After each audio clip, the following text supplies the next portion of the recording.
bazawathatha umncenga umlaza. Hello, pa.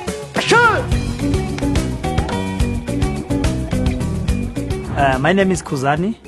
I'm coming from South Africa.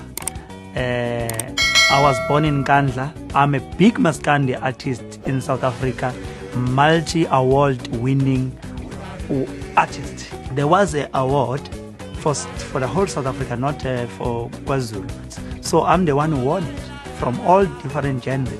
So it inspired me as well that I'm not loved only in KwaZulu-Natal, but now it's about the whole South Africa. So it's what I can say, I'm inspired from South Africa.